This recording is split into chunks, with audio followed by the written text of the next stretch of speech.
The Purging of Ruen, Abridged, Episode 9. "Is that why you stand before me so closely, Sedovitz?" Oscar asked, "forcing me to accommodate your appallingly fishy breath because only one of your eyes works properly?" Raising his whiskers in question, he inadvertently dislodged his pantaloons, which slipped to cover an eye, rendering him in the same predicament as the accused, which he hoped was seen as unflattering caricature rather than unfortunate punctuation. Sedovitz glared at him before striding to the window and peering from it. "Who are you?" Oscar scoffed. "Will you be asking the same question ad nauseum, Sedovitz? I heard you the first time, and the fact that I didn't answer suggests I'm unlikely to oblige, regardless of how often you might ask. Is that not obvious, or are you thick as well as blind?" "I admire, to a degree, your prowess, Cat," Sedovitz said, turning to him with composure unruffled. "But although you may know my name, it is clear you know nothing of me. Were it otherwise, you would certainly not attempt such foolish banter." "Oh, please, stop contradicting yourself, you silly animal. Either I am incompetent or I have prowess. I can hardly have both." And he smirked from beneath half a pair of pantaloons. "Unless, of course, you do not know the meaning of either." The smirk was unfortunate, because the pantaloons shifted to cover both his eyes. Feeling ridiculous, Oscar hoped the more comical he appeared, the more courageous might seem his retort. But Sedovitz would not be drawn, though he chuckled, as though amused by a kitten trying to be scary. "I shall ask you again," he said, "and if you do not answer, I shall retrieve one, literally, by clinically inverting you." To this, Oscar swallowed. "Who are you?" Sedovitz asked. "I am a poet." "A poet?" Oscar's pantaloon-draped head shifted in nod. "And what possible reason might a poet have for sneaking around deserted industrial ports in the middle of the night, pray?" Oscar shrugged. "Inspiration." Sedovitz fell silent. "It's a certain ambience I seek," Oscar said, "in the deserted abandon of places bereft of day." "Prove it." "I beg your pardon?" "Prove that you are a poet." "How?" "Make up a poem now." "About what?" "About me." "You?" "Yes." "Well, I'll need a drink of water first." Sedovitz hesitated, then returned to the table and poured some water from the bottle. When Oscar felt the glass at his mouth, he drank messily. "And I'll need my sight back." Sedovitz lifted the pantaloons from his eyes. Well, these things can't be rushed, you know. I need time for inspiration." Sedovitz smashed the glass onto the floor. "If you are a poet, you will compose a verse about me now." And so Oscar began. There was a young cat named Sedovitz, who was ugly and seething with arrogance. Despite being one-eyed, he was always despised because he could only converse through his bottom bits. Considering his dress, Oscar thought it rather good, and decided that should he survive this curiosa, he might suggest lecturing on spontaneous poetry composition under pressure of interrogation. Sedovitz's eyes narrowed while he mulled the verse over. "Actually, that's quite good." "Oh, you're an expert, are you?" "I dabble." "Well, that's your lot," Oscar said, waggling his restraints. "Now let me go or I'll get cross." "No, I don't think so. A poet you may be, but I do not know who you are or how much you know of me." "Oh, come now," Oscar said.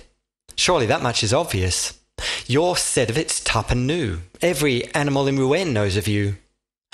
"I do not believe you. Were it so, you would demonstrate awe rather than inflammation. What is your name?" "Oscar." "Your full name?" "Oscar Teabag-Dooven." "Good," purred Sedovitz. "Now we are getting somewhere, and I shall ask you again, how do you know who I am?" "Look," said Oscar, his patience wearing thin, unlike his restraints. I've already told you. But if that's unacceptable, then I shall lie until we come across an explanation you find more fitting. I believe you are lying now. Well, I believe in natural yogurt, but it's not going to make a great deal of difference to anything, is it? Fine, then you shall stay here until I deem otherwise. Fine. Fine. Realizing the time, Sedovitz cursed and made to leave. Where are you going? Oscar asked.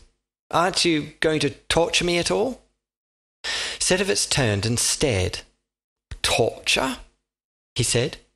What do you think I am, some sort of animal? Why on earth would I torture you? Oscar shrugged. I don't know, to get to the truth. I thought you just told me the truth. I did. So why would I need to torture you? Well, you said you didn't believe me. I don't. Oscar was confused. I just assumed that's why I was trussed up like this. Do you want to be tortured? No, of course not. Well, then just shut up about it, will you? How can you tell me to shut up when you've just spent the morning demanding I do quite the opposite? What is wrong with you? Sedovitz growled. Why are you trying to rile me so? Ever since you came round, you've been having a go at me. Oscar laughed. Me? Rile you? I'm the one trussed up like a turkey. You're the one who's supposed to be in control and all smug and great. Well, I'm clearly better than you at the moment.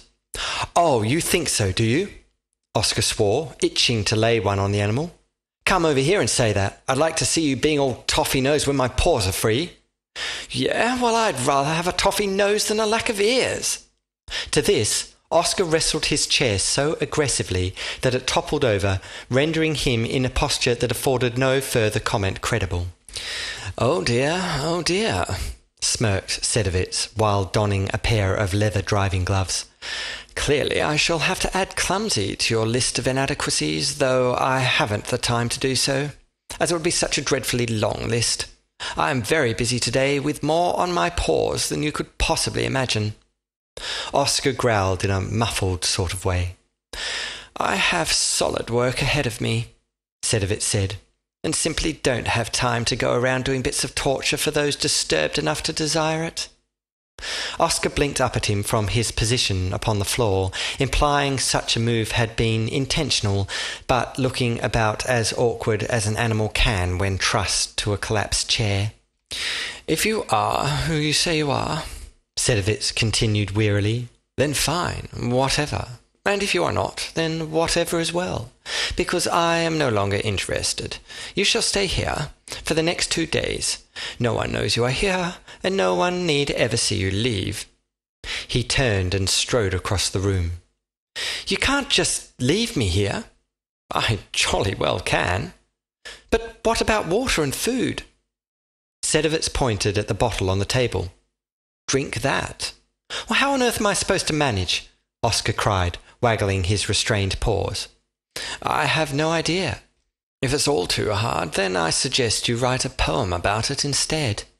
And with that, he strode magnificently across the room and through a door, which was then closed with a clack of lock and slide of bolt. In a corridor, the Derby placed an ear against its doors and listened. From one arose a scrabbling and annoyed sort of noise. Using her dividing compass, she picked its lock. She slid a bolt, lifted its latch and peered within. The room was huge and had a long window spanning one wall. Although sparsely furnished, it did contain a small, struggling cat intent on giving a lift to a chair. In a veritable swathe of expletives, the Derby limped toward him. Exhausted, Oscar peered at her for a moment before surrendering to the floor. She skittled to his side, ridding him of binding and attached furniture. When free, he indicated the bottle he'd been grappling toward. Her squall of commentary unabated, she brought it to him, sweeping glass from him and raising his head so he could drink.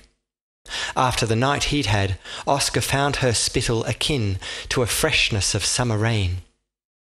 You seem to have rather a habit of this, she said, at her squall's conclusion. Of what exactly? Falling off chairs. But he was too tired to defend himself. Once she'd helped him upright, Oscar looked around, wondering where he was, and asked how she'd found him. The derby shrugged.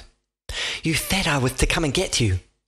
"Yes, but how did you know where I was?"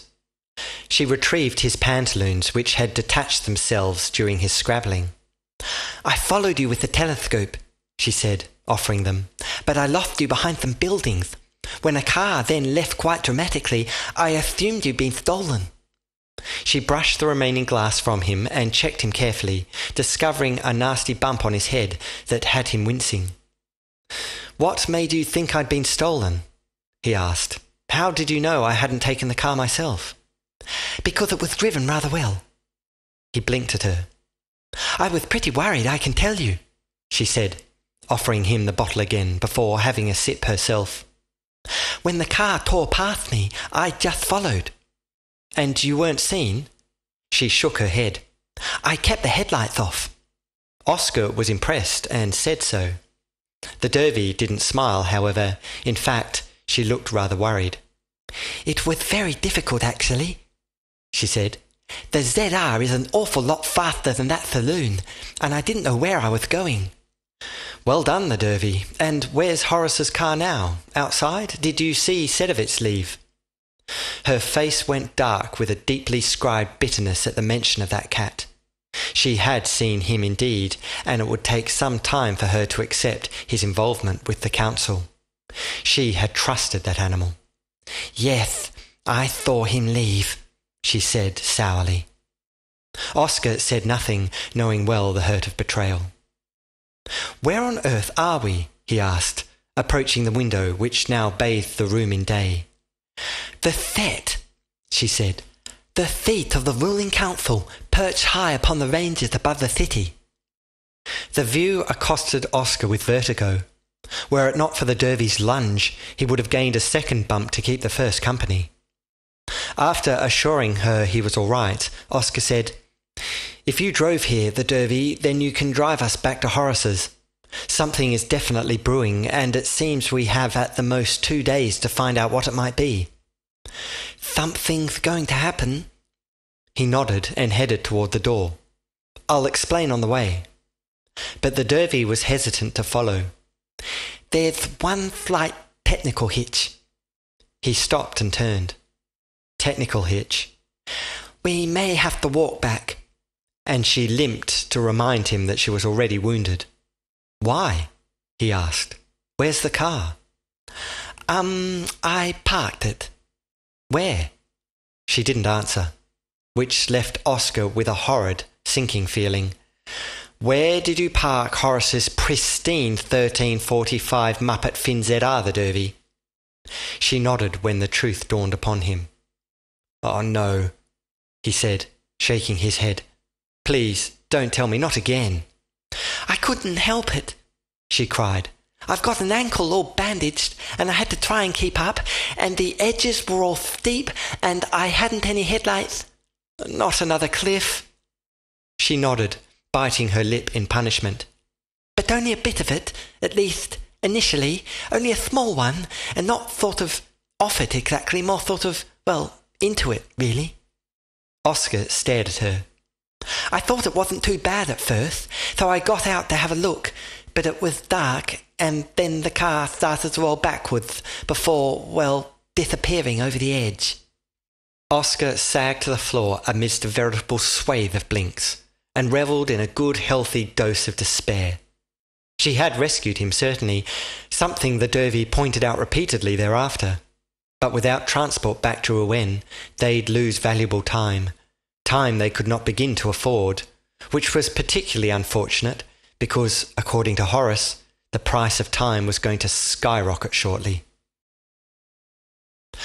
Hotel de Ruen still stank like sweaty cheese, though its throat-stripping serrations had blunted somewhat. Nevertheless, while Oscar hurried across its foyer to the lift, he tried not to breathe. He pressed its button and wiped his paw. The doors pinged and clunked open, revealing Percival S. Minton. Delighted at Oscar's presence, Percival stood aside, deciding a return journey was well worth the detour. Oscar groaned. During a brief reprieve at Furballs, where phone calls were made, Horace had left for an extraordinary council meeting, and the Dervy had gone to brief her father. But having piggybacked the Dervy down the side of a mountain after being strapped to a chair arguing about poetry, Oscar was left with little tolerance for anything other than a sleep so unbelievably long it might be better described as a coma. Stepping into the lift, Oscar hoped it might crash through to the basement and put them both out of their misery. "Mr. Dooven, what a delight to see you again." Oscar tried a smile, but nothing happened. "Are you enjoying your stay?" the little dog asked, nodding enthusiastically for him. "No." "Oh, I'm sorry to hear that. Is there anything I can do?" Oscar looked at him in a manner suggesting there was indeed, but that it would be followed by admission to intensive care. "Look, Percival," he said, "I am terribly tired and would just like to have a little sleep." "Ah," the dog began, implying that doing so might be a little awkward. "Doing that may be a little awkward, as I have spent the morning removing the beds." "Removing them," Oscar repeated in a peculiar blend of curiosity and fatigue. Percival nodded. "I pushed them out the window, you see, upon your floor and the one above."